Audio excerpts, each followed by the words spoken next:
धर्म जीतेगा, अधर्म हारेगा।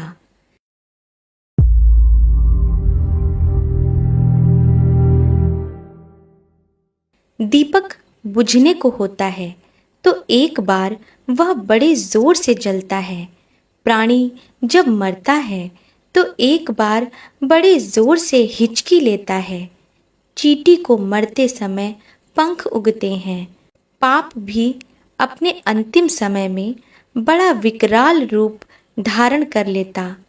युग परिवर्तन की संध्या में पाप का इतना प्रचंड, उग्र और भयंकर रूप दिखाई देगा जैसा कि सदियों से देखा क्या, सुना भी न गया था। दुष्टता हद दर्जे को पहुंच जाएगी। एक बार ऐसा प्रतीत होगा कि अधर्म की अखंड विजय धुंध भी बज गई और धर्म बेचारा दुम दबाकर भाग गया। किंतु ऐसे समय भयभीत होने का कोई कारण नहीं।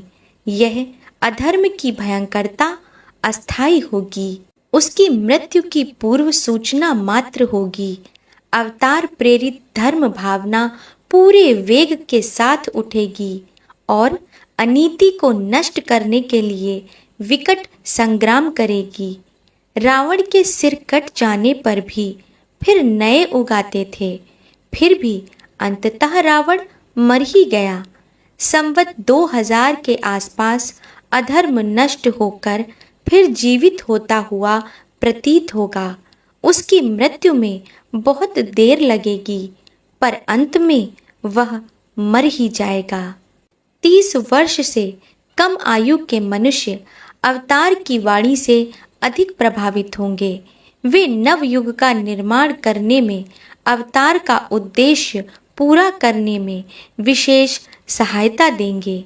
अपने प्राणों की भी परवाह न करके अनीति के विरुद्ध वे धर्म युद्ध करेंगे और नाना प्रकार के कष्टों को सहन करते हुए बड़े से बड़ा त्याग करने को तत्पर हो जावेंगे।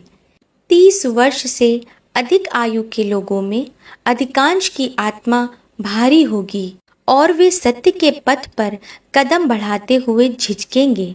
उन्हें पुरानी वस्तुओं से ऐसा मोह होगा कि सड़े गले कूड़े कचरे को हटाना भी उन्हें पसंद न पड़ेगा।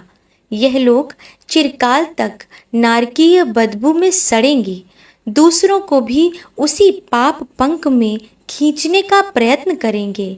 अवतार के उद्देश्य में, नवयुग के निर्माण में हर प्रकार से यह लोग विघ्न बाधाएं उपस्थित करेंगे। इस पर भी इनके सारे प्रयत्न विफल जाएंगे।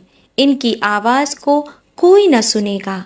चारों ओर से इन मार्ग कंटकों पर धिक्कार बरसेंगी, किंतु अवतार के सहायक उत्साही पुरुष पुंगव त्याग और तपस्या से अपने जीवन को उज्जवल बनाते हुए सत्य के विजय पथ पर निर्भयता पूर्वक आगे बढ़ते जावेंगे। अधर्म से धर्म का, असत्य से सत्य का, अनीति से नीति का, अंधकार से प्रकाश का, दुर्गंध से मलयानिल का, सड़े हुए कुविचारों से नवयुग निर्माण की दिव्य भावना का घोर युद्ध होगा। इस धर्म युद्ध में ईश्वरीय सहायता न्यायी पक्ष को मिलेगी। पांडवों की थोड़ी सेना कौरवों के मुकाबले में, राम का छोटा सा वानर दल विशाल असुर सेना के मुकाबले में विजयी हुआ था। अधर्म अनीति की विश्वव्यापी महाशक्ति के मुकाबले में सतयुग निर्माताओं का दल छोटा सा मालूम पड़ेगा, परंतु भली प्रकार नोट कर लीजिए, हम भविष्यवाणी करते हैं कि निकट भविष्य में सारे पाप प्रपंच ईश्वरीय कोप की अग्नि में जलकर भस्म हो जाएंगे और संसार में सर्वत्र सद्भावों की विजय पताका फहरावेगी। लेखक पंडित श्री राम शर्मा आचार्य, अखंड ज्योति, जनवरी 1943, पृष्ठ 16। अगर आपको हमारी यह वीडियो पसंद आई हो तो इसको लाइक करें, कमेंट करें और शेयर जरूर करें। और हमारे YouTube चैनल ऋषि चिंतन को सब्सक्राइब भी कर लें। साथ ही बेल आइकन को भी दबाएं ताकि आपको आने वाली वीडियोस की नोटिफिकेशन मिलती रहे। धन्यवाद।